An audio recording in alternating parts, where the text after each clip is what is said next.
This is Greg Canty here, and welcome to the Win Happy podcast. Stay tuned for interesting chats with interesting people about winning their lives and being happy at the same time. This show has been brought to you by Fusion Communications. Thanks for listening.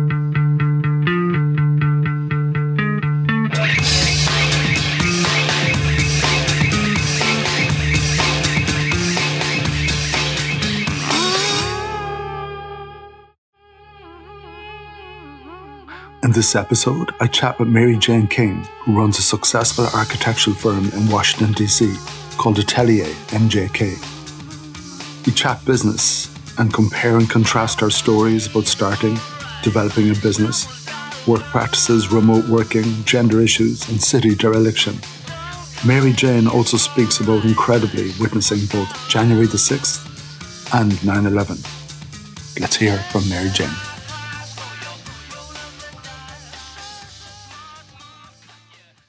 A big welcome to Maryjane King to the Win Happy podcast. How are you keeping? Very well. Thanks, Greg.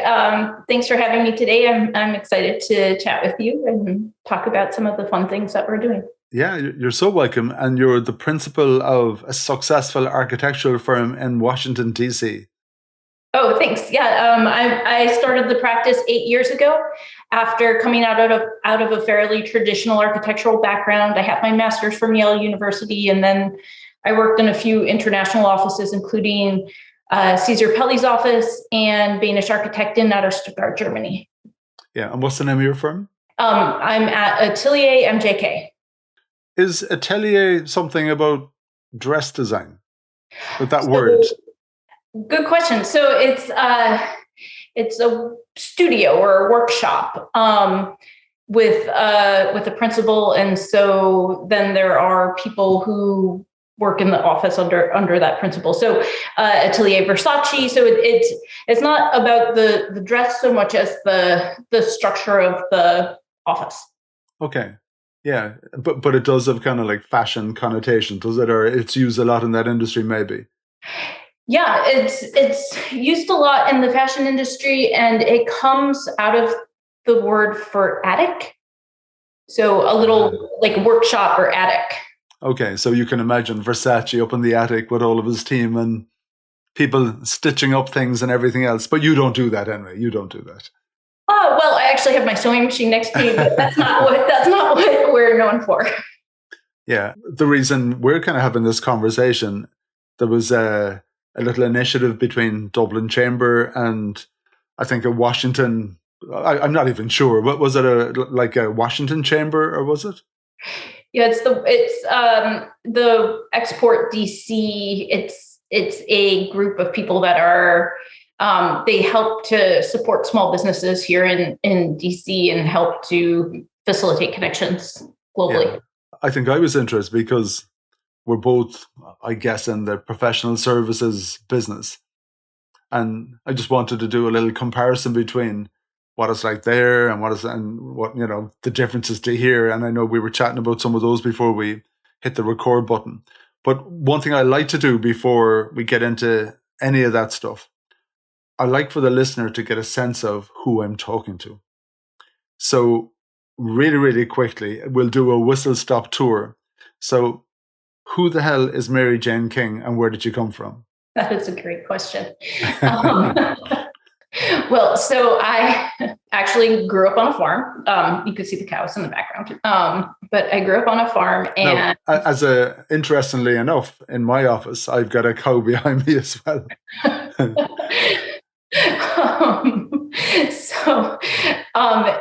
Yeah, I moved when I was about 9 years old, and that was really the catalyst for me becoming interested in architecture, because my parents were looking at all of these houses, these cookie cutter houses, and they all look the same.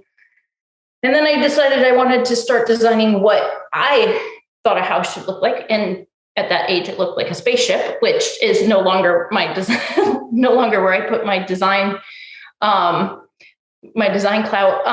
But yeah, so I started taking architecture classes when I was a freshman in high school, and I took architectural design for 4 years in high school. And from there, I went into a a 5-year program, which was at Pratt Institute in Brooklyn. So graduating from that, I had the ability to become an architect. I subsequently went to Yale I wanted to teach, and having a master's degree I thought would help me teach a little bit more. I was really interested in theory and the theoretical influences on architecture. And well, at Yale, I met Caesar Pelli, who was on one of my reviews, and he came up to me and said, "I want you to work for me." Ha, ha, ha. And so one of the nicest people, he was one of the nicest people I had ever met. So I worked in his office for 2 years. And from there, I went and worked for another one of my professors, Stefan Benisch, who was based out of Stuttgart, Germany. So I was in Stuttgart and also in Boston working on a project at Harvard, but also working on the University of Baltimore Law School, which is 180,000 square feet LEED Platinum building. And after that project, I had been long distance with my fiance for a number of years. So we decided to cohabitate in DC. And that's when I started my own practice. So I have a number of questions for you. Okay. So the first one is to do with you growing up. And I presume it was your parents' farm, was it? Yes. Yeah. So around the kitchen table, what were the conversations? My parents really loved to see us interacting with the animals. So I had my own cow when I was about 6 years old, which I sold to my brother for a candy bar. That was a bad deal. The cow ran away. What was the cow's name? I think it was Buttercup. Oh, well, I'm a little fuzzy on that detail right now. Well, obviously that cow didn't have a big impact on you if you're not even sure about the cow's name. And the reason I'm kind of asking about this, as a kid, did you view the farm as being a business? And would you have been aware that there's a good season and a bad season? And would you have had a sense of, well, this year we're going to go on a big vacation and maybe this year we mightn't go on a good one? Did you have a sense of the ups and downs of a business even as a young kid? Yes, but for slightly different reasons. So my dad also was an organic chemist, and he owned his own chemistry office. And so he focused on R&D. So it was a little bit different. So I was more focused on his 9 to 5 being a business, less so on the farm. The farm was a little bit more of a hobby farm, I guess. Even though we had cattle, we had geese and chickens, and at one point they had pigs. Okay. And I guess where I was going with that is that idea, that entrepreneurial idea, when it came to you, did you always have it in your head that you wanted your own practice, or did circumstances dictate that, or how did that moment come about? So I always wanted to be an architect, but having my own practice was a little bit incidental. It wasn't necessarily the driver for opening my own office, but coming down to DC after talking to a number of people, it seemed like it was the best option for me at the time. And so that was why I opened it when I did. It was kind of the best option. Okay. Was that a big deal to you? Was it a scary moment? Oh my God, will I get clients? How is this going to work? Or starting the office, there were a few moments where I was like, okay, I can do architecture, but where do the clients come from? And starting the office, I really had no idea. And even when I was at 3 years in, I still had no idea, because it all felt like serendipity. You go to lunch and your coat is hanging next to someone else's, and you meet them and you start a conversation. And then next thing you know, they're asking you to do a project for them. And there were other similar circumstances like that. So someone on one of my professional committees said, "Hey, I have a client who's looking for an architect. Would you be interested?" So very serendipitous. But in terms of knowing when I started what I was doing, I'd say, like in retrospect, especially, oh my gosh, I had no idea what I was doing 8 years ago. Yeah, because suddenly 8 years ago, not only are you an architect, but you're an entrepreneur. and a business developer, and you've got all of that responsibility. And I'm just wondering, like, did you have a big network yourself at that moment in time? Would you have known a lot of people in the industry? So it just was a case of picking up the phone to a few people, or was it really quite cold? Well, so I had been living in Boston for 3 years before I moved down to DC. Moving down to DC, I did project management for the University of Baltimore for 2 years while the building I had designed was under construction. But I was living in DC. And then when I started my practice in 2013, I didn't realize exactly how much my network needed to be filled in. From your point of view now, if you were to describe the magic of starting a business, attracting clients, and I'm just interested, like obviously we do it here, but I'm just interested to hear how you would view that process in a Washington DC context.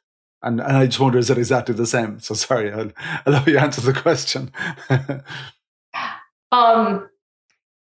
So in terms of attracting clients, a lot of clients are repeat clients and they're referrals at this point. So it's one of those things where when you're first starting and you have a tabula rasa, anything could happen, but you need something. You need to start putting something on the paper to be able to generate more work.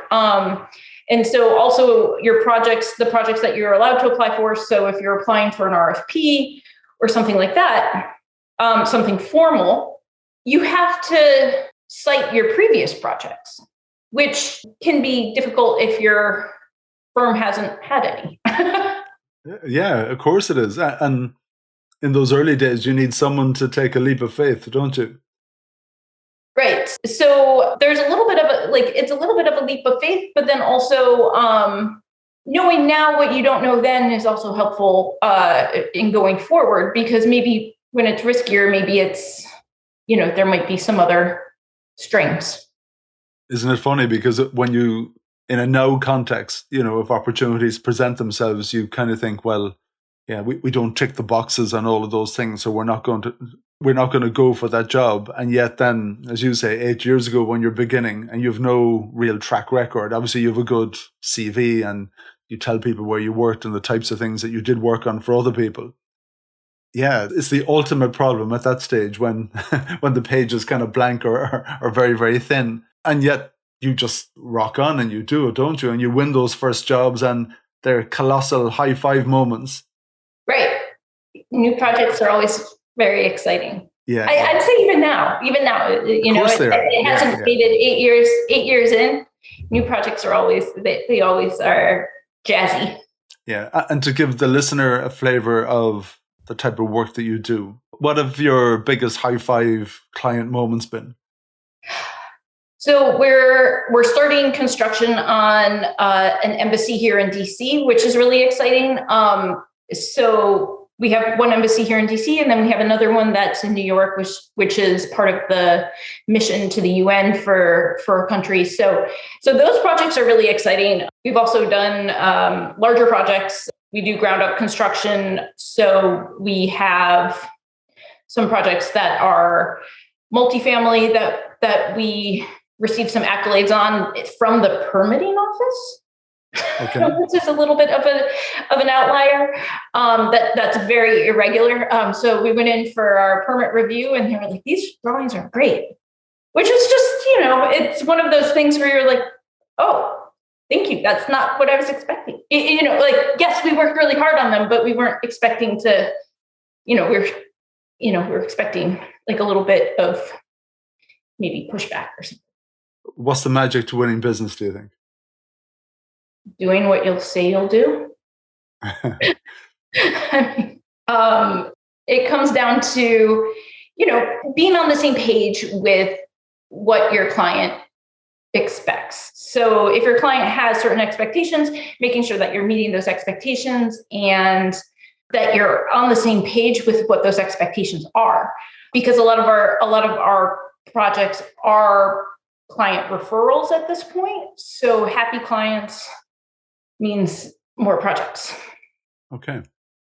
And in terms of, doing the work and interacting with clients and prospects, like in an Irish context, March 15th, 2020, we all went into that kind of big lockdown, and it was a very, very serious lockdown. You were nearly not allowed outside your door unless you were doing something very essential. Networking meetings were gone. There were no business events, nothing. So 100% everything went onto Zoom and LinkedIn and everything else. Has that been exactly the same for you? So March 2020, we did go into lockdown, but there wasn't clear guidance for us at that time. So it was really left up to individual business owners as to how to approach closing your office, at least at first. At that point, we had been in a shared workspace in a WeWork office, and I had a 6-month-old. So we decided as an office, I polled my employees, and we decided as an office, well, it doesn't really seem like we should be going in right now, with all the shared surfaces, shared workspaces, shared germs. So we as an office opted to telecommute, and we ended up keeping that model for the last year and a half. Yeah, and you're fairly convinced now that that's a model that's going to work going forward, aren't you? Yes. So we're pretty excited about it because we've been able to, we had the ability to telework before the pandemic. We were fortunate that we had already had a lot of the software set up. So we're avid users of Skype, just chatting with each other, sending each other links and things like that during the workday. But we were able to pretty fluidly move into a full telecommuting space. And what I realized was before the pandemic, and when I first started the office 8 years ago, the idea of telecommuting was really taboo. How do you know if someone's working during the workday?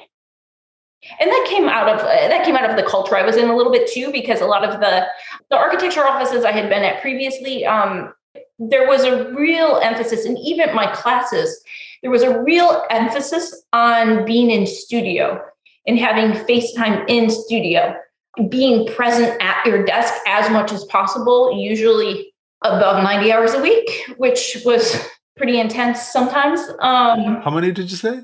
90. Wow.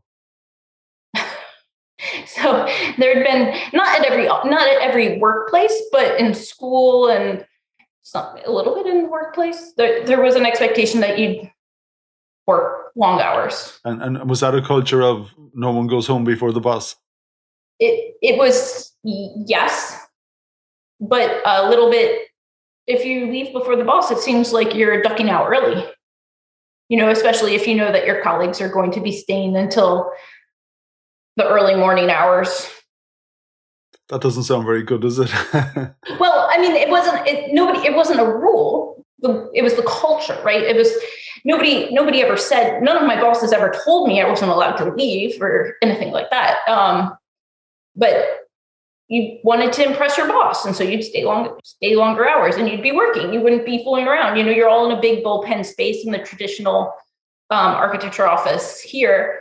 So everyone knows what everyone else is working on. You don't have individual like cells that you can close. Is it similar there in terms of the work atmosphere?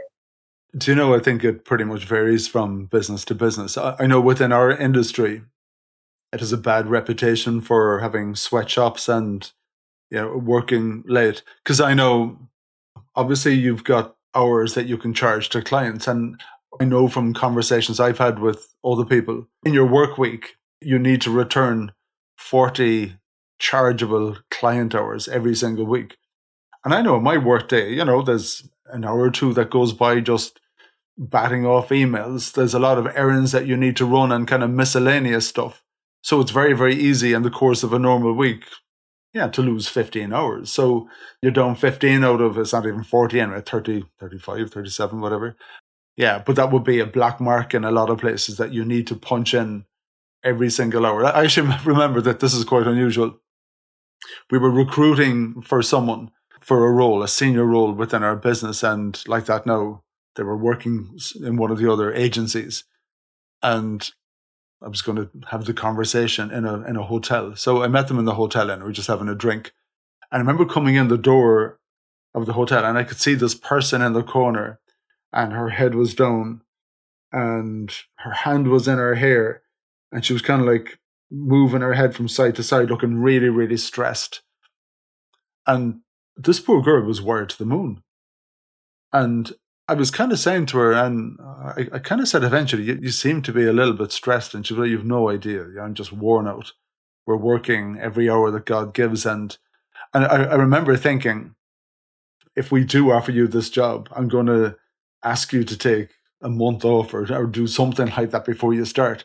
Because to me, you're coming across as being someone who's just literally on the edge and worn out totally. And that's not good either. It at a particular point, you stop being creative when you're in that spot, don't you?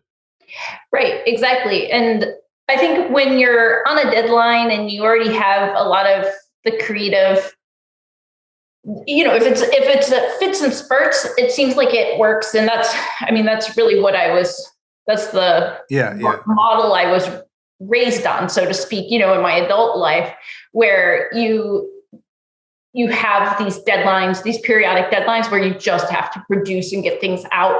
You have to get the construction set out. You have to get the model done for a certain meeting or something. But hopefully it's not every week. But yeah, there's also a lot of excitement around something like that. And it's a good bonding experience. So it's not necessarily all bad, but I would always be really excited when I'm an all-nighter, which is that's probably like so wrong. But no, you're right. That there are those moments. Someone goes out and gets coffees for everyone and a bunch of buns or something, and that feeling that we're all in this together. And and if it's one of those scenarios where it's a prospect, if you win, that makes the win so much better, doesn't it? It's right. And so we're working on a competition, and all of a sudden you have this in our field, we call it a charrette, right? Work until finished. And so like work until that deadline.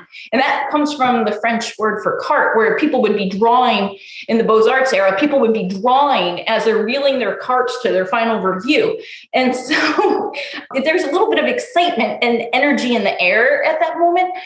At the same time, having it be more of a anomaly instead of a weekly thing, I think that ends up, if it's something that you're really passionate about and you want to do, it doesn't feel like work. Yeah. But when you're really in the slog of it, like if you don't want to do it, it can feel bad. Maryjane, you're in the business of designing workspaces, and we're in the business of having a workspace where people do their work, and it's really difficult because currently we have two offices, one in Dublin and one in Cork. And we've expanded recently, and the Dublin office now is actually too small. There's too few seats there for the amount of people we have in Dublin.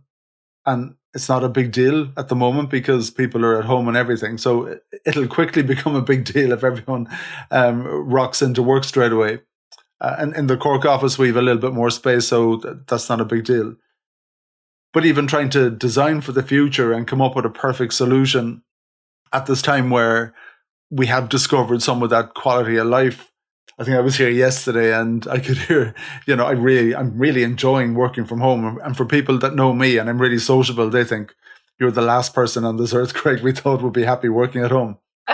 I'm working away, Maryjane. I can hear the dogs snoring from the room next door. And this is nice. So the challenge for you, and what are your clients saying to you when we're talking through all of this stuff, So what we found is that typically our clients want us to go to them. And so working in this new model where we're decentralized, we meet once a week, our clients are really, they don't really mind because we still do our site visits masked. But we're doing site visits, and our offices, we started meeting weekly just to more or less connect with each other. And it's not necessarily all work, but we have a day a week where we get together and see each other in person, outside or mask or whatever, and that's worked really well. But we have clients overseas, and so that really helps us to be able to, I think, coming out of this forced virtual workspace, it allows us to probably give like a better virtual presence to our clients. We're able to do it nimbly. We're able to work and express our ideas and understand our clients' ideas and sketch all remotely. And so we're no longer limited by, hey, can we sit down at a table and talk about this? Well, that's still like a good thing to be able to do, but it doesn't prevent us from continuing with work, not being able to do it. And I think part of the trick going forward is figuring out the times when it's worth getting everyone together face to face, and the times where that's not really worth it, and it's really, really effective if we all jump on a Zoom call and just do our thing. And that can be quite good if you crack it as well. It's funny, I was talking to my solicitor, and he was quite proud of the fact that during COVID, because they were deemed an essential service, that they were able to continue working as normal. And he was quite proud of the fact, we were all in the office and, we obviously hand sanitizers and masks and all that kind of thing. And he was kind of describing life as normal. And I kind of thought, it's a really bad thing that you didn't experience that home working experience, because I think without a shadow of a doubt, there were lots of benefits to come from that, even personally for a lot of your team. And you were denied that learning curve, or that those kind of learning moments, the fact that you just kind of like pushed it away and you didn't go there. I want to talk to you about sustainability, because it's a big buzzword here at the moment. And I know in our conversations, you brought it up as well. It obviously comes into your work and your behaviors. And I know climate change and everything else. Like you had a very loud-mouthed president over there for a while who thought climate change was a democratic hoax, or it was a farce, or it was bullshit or something. Do Americans at this stage believe that climate change is a real thing? I'm just asking. Let me start by apologizing for those 4 years. Yes. So, and that really ties into this work-life balance too, because at this point, we're not getting traction from just sitting in the office and wasting time. But we just get done what we need to do. And that really helps benefit human health and prosperity as we're looking for. And it ties into the triple bottom line, right? So thinking about sustainability, as well as the way that we're working now, we're putting more of an emphasis on human health. So the triple bottom line being environment, human health, and profit, that all ties together. And so, Americans believe in climate change. They believe in sustainability to a large extent. But I think there's also, what are the incentives for saying it doesn't exist? I think looking at profit, companies are able to be more profitable when there are fewer sick days. And so buying into the sustainable model can be really helpful.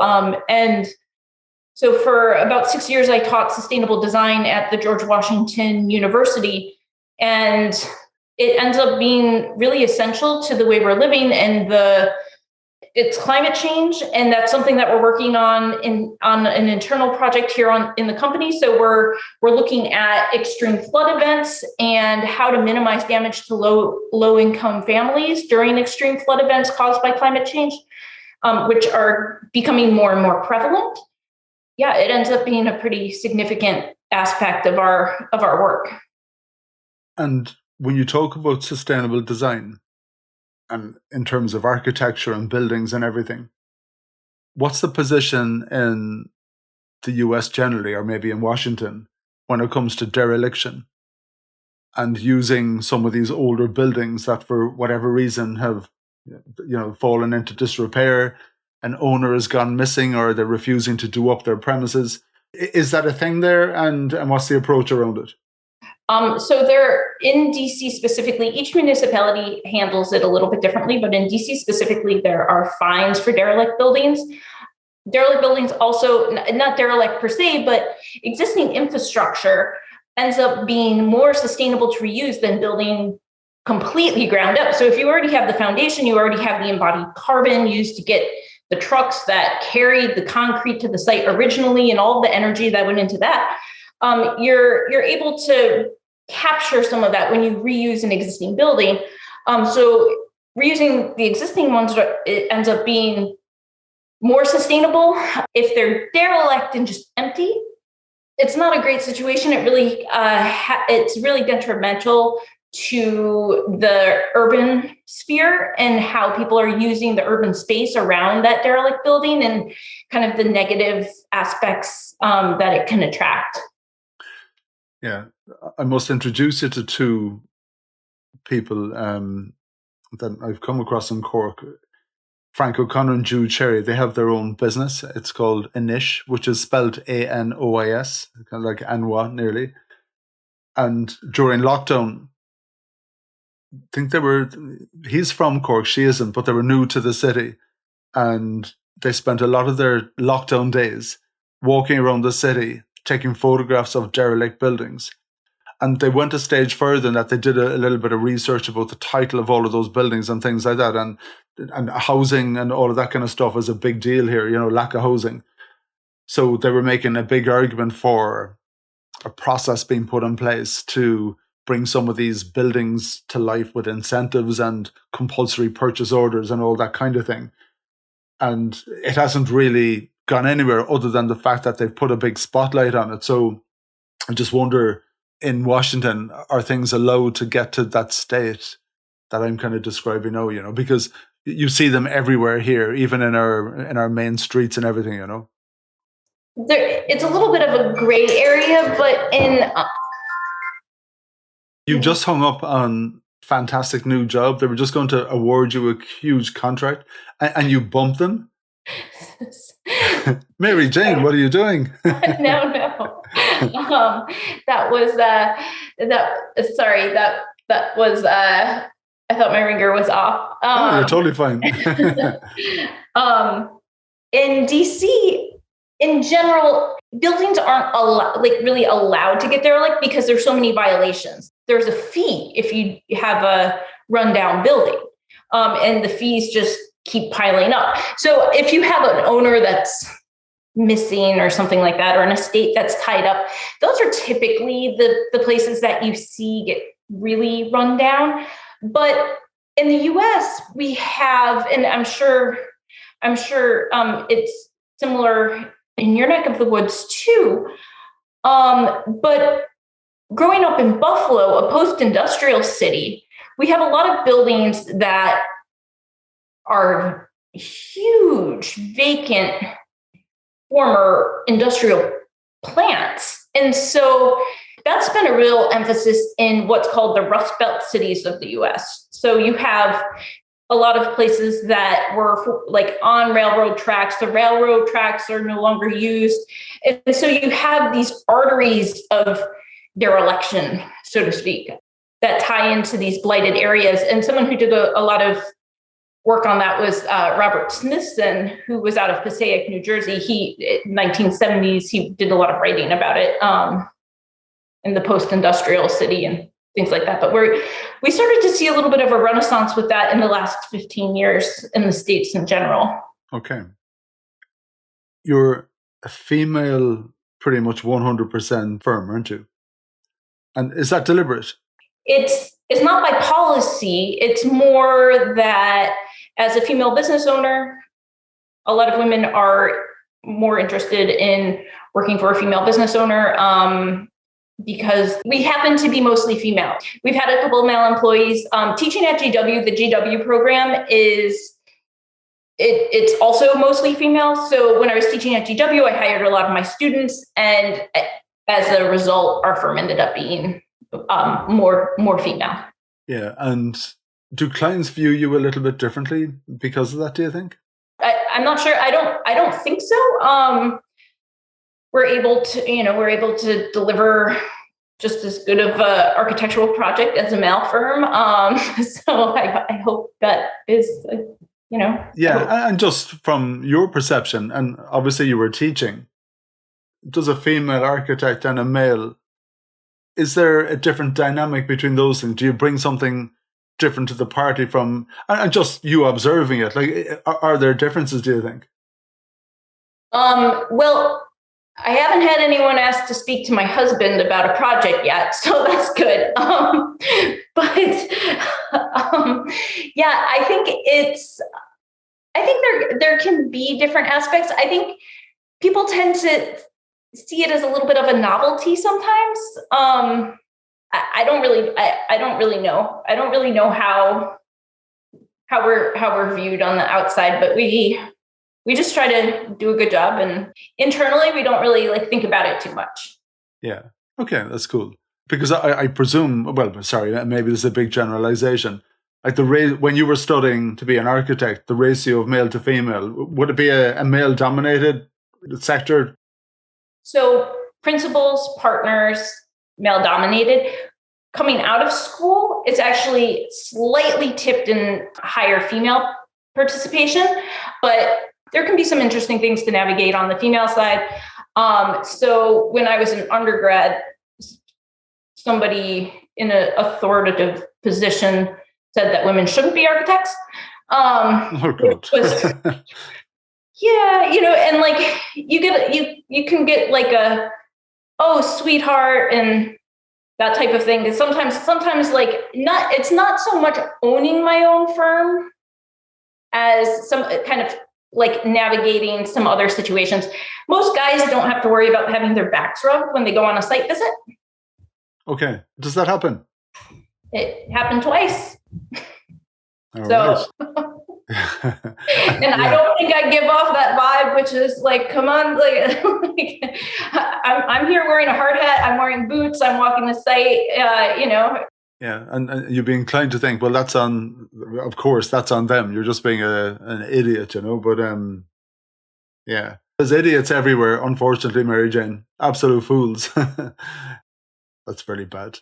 Yeah, so I mean, it's one of those things that I've had to navigate, but as a principal, it's not something that's really influencing what we do at this point. Maybe if you had more females on the building sites, that wouldn't happen. Yeah, and I think, times have changed too. So that was earlier in my career. I was like younger, and, at this point, I think, especially with the Me Too movement and everything like that, we're not really seeing that anymore. I agree with you. Times have changed. I think there's been huge changes in that regard, and they were overdue and everything else. One of the conversations we were having, you were saying you're predominantly a female architectural firm, and if you are predominantly female, and I presume a lot of your team, there's going to be a variation in ages and everything else. So when it comes to having a family and raising a family, just being very, very practical about it, like I guess if you have a big team and maybe a person in the team they have a family, and that's cool and everything else, you'd probably struggle if that happened to more than one person at the same time. Would that be a fair thing to say, if you got a lot of work on and all that kind of thing? Like, obviously the work still has to happen, doesn't it? Right. But there's also a little bit of planning too, right? So going out on maternity leave, I know myself for 9 months, and then my employees, have given me like a heads up significantly in advance. But we also have a structure where we're able to pull in people, pull in other contacts and other people who are in our network, if we need someone to pinch hit to help us out. It hasn't really been a problem. I think it would be hard if I were out and then like the lead on a project was also out for a significant period of time. Yeah. And how you come at that challenge when it happens. Like in an Irish context, I think we were saying this earlier, when my daughter was born, I wasn't in work the following day because I had a kid to mind, and I missed a big meeting, and there was like what was your problem? Why weren't you at the meeting? And now they're bringing in more paternity leave here. I know in the Scandinavian countries, in a European context, they're very much working towards, there's no difference between the male and the female when it comes to taking leave. So when Maryjane or when Greg comes in and says, listen, there's great news, we're having a baby, disruption is equal on the male and the female side. And in exactly the same way, the opportunity to be a parent and spend time with the newborn is equal for male and female as well. Now, in an Irish context, I think that's like 6 months going to 9 months with a bit of voluntary thing. On the male side, I think it's like 2 weeks. I know this in the Scandinavian countries, it goes even longer than that. And what's the American story? Is it kind of similar or is it quite different? We probably average 9 weeks instead of 9 months. Oh my God. So yeah. When we're talking about having a colleague be out on the US side, it's a little bit different. Like 2 to 3 months, I think, is average maternity leave, but that's just my gut. That's not like a cited cool amount of time. And when it comes to parenting in an American context, like I know, again, if we put the clock back, if little Johnny has a runny nose and a temperature, typically it would be the mother running home. And I know if I was to say, listen, my kid is sick or whatever, and they look at you strange, like, why are you going? Is parenting viewed very much as 50-50 in the States now? Is that the mother that has all that kind of like that maternal mothering, minding stuff? Is that pretty much equal now at this stage? I think with more forward-leaning firms, they give equal parental leave. I think it depends on the exact situations too of the companies here. And there's also a little bit of a rule about if you're the primary caregiver. So if your wife isn't staying home and has to go back to work after, say, 2 weeks or something, then you're the primary caregiver for the first 3 months. Then that's a little bit different. Also, daycares here, a lot of them have kind of time restrictions where you can find some that'll accept infants that are younger than 3 months, but 3 months tends to be the earliest a lot of places take infants. Yeah. Now, you're on the Win Happy podcast, and that is about finding that balance and winning, but winning happy. When I chat to my brother's in the States, and like you mentioned 2.5 months, you mentioned did you say 80, 90 hours a week, possibly in some cultures, okay. How much normal annual leave, like one of your colleagues, one of your team, 30 years of age, they're working with you a year or two, maybe 3 years. What's the normal annual leave entitlement for people? Probably 3 weeks. I mean, which as a small firm, it's pretty standard. 2 weeks vacation plus federal holidays. So that's another 2 weeks, 10 days spread out. Yeah. So here, for example, it would be 4 weeks plus all the state holidays and everything else again. So yeah, probably. Yeah. It's better to work there. Yeah, totally. I think so. And again, the sense of America that we have, and of course, we mentioned, the lovely Donald. It seems to be money, power at all costs. And even when it comes to unemployment, like during the whole COVID thing, we saw, God knows what you're watching, but lots of footage about, people queuing up for food, parcels and all that kind of thing. It seems to be more an unforgiving kind of culture. There's opportunities to make big money, you go for it. But if you fall on hard times in any way, it's not the most forgiving of regimes. Yeah. I think in the States, from my experience in working overseas, in the States, it's easier to get a job. So that might be that it might end up balancing out. But in the new structure we have for our office, people can work from anywhere. They don't have to be in DC, even if they're working from my office. If you want to go on vacation and you're getting your work done, great. Like, those are two conflicting ideas. If you want to work remotely somewhere as tied to a vacation and you're getting work done, like that's totally fine. Okay, and I hope your colleagues are listening. Oh no, they know. Now, you're in Washington, D.C., so I have to ask you about the 6th of January.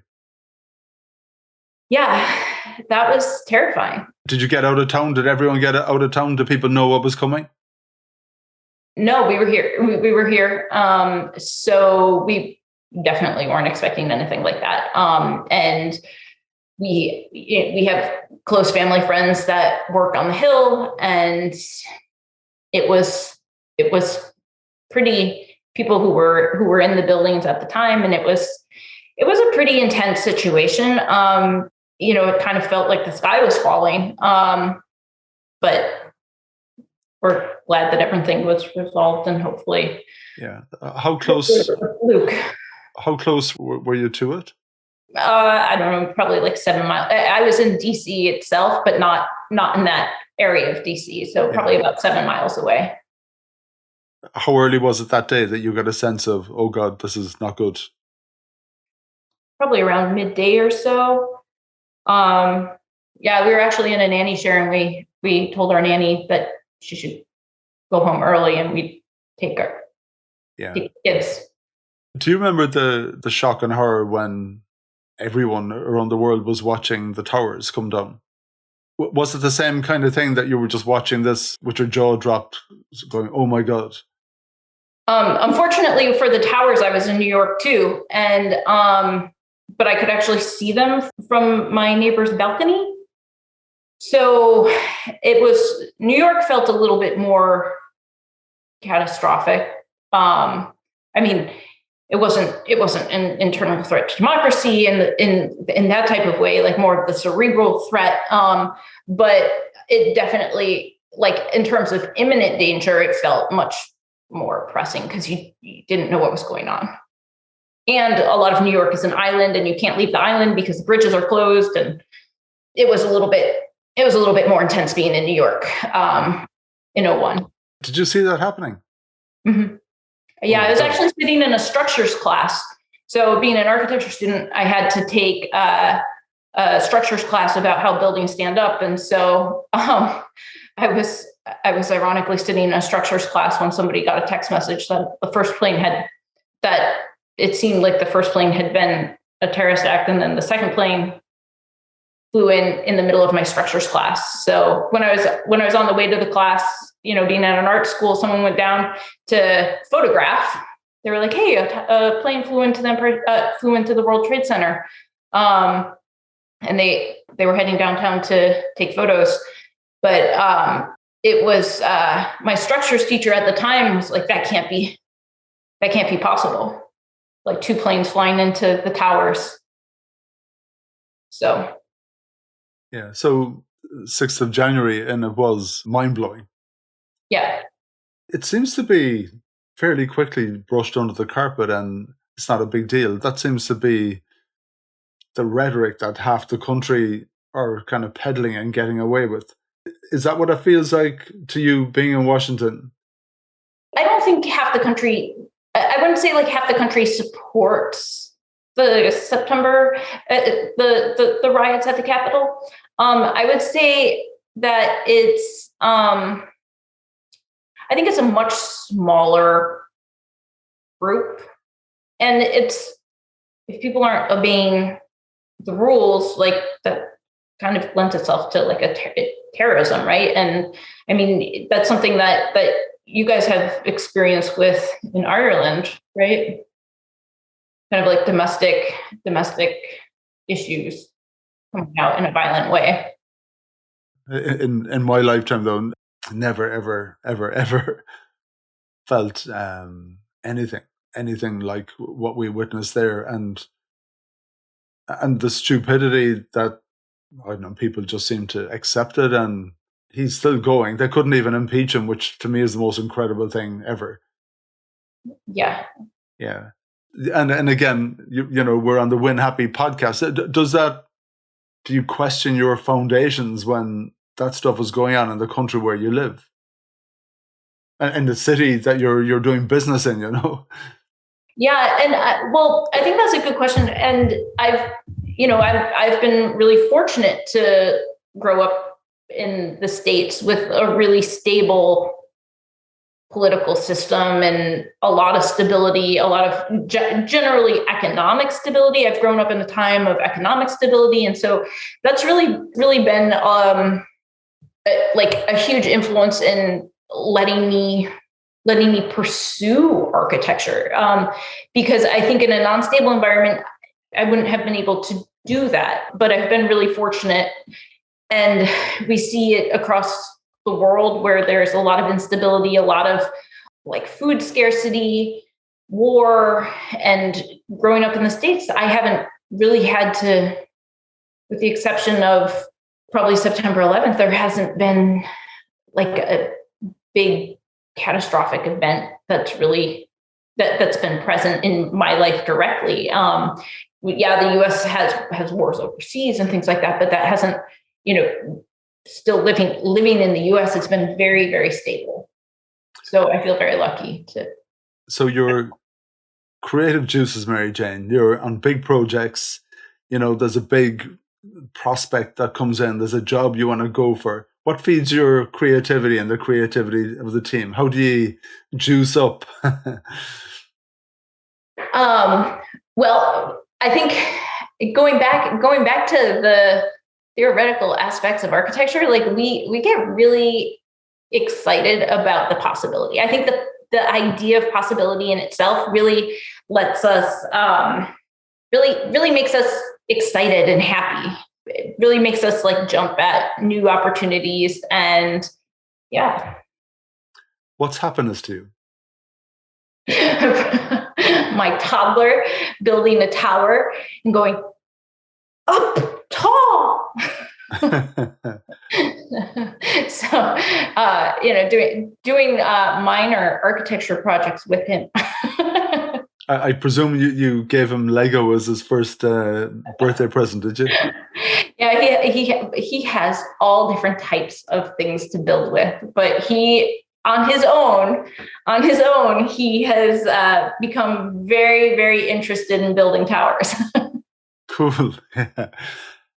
I've got one big whopper of a question for you. Uh-oh. Yeah. Are you ready for this one? Okay. Yeah. What was your best day ever? Oh, I gotta go.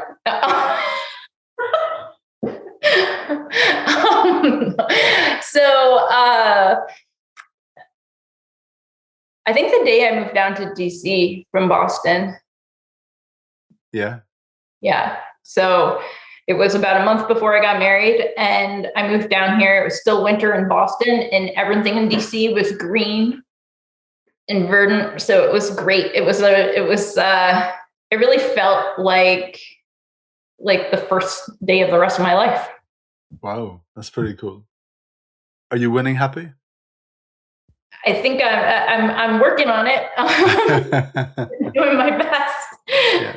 Working on being happy, and like the winning part. I think happiness is a win in itself. So totally. And when I always talk about winning, it for me it's achieving your objectives and realizing what does make you happy. And if you kind of get that combination going, yeah, you're there. Yeah. So I hope so. And I really appreciate your time and talking with me. This has been a really nice conversation, and I hope to chat with you again in the future too. Cool. Maryjane King, thank you so much. It's been a pleasure again. Thank you. Let's do it again sometime. Okay, so sounds great. Well, have a great afternoon, and congratulations again. Thank you so much.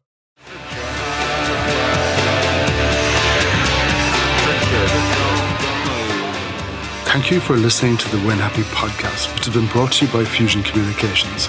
If you'd like to get in touch, feel free to send me an email at greg@fusion.ie. So until next time, take it easy.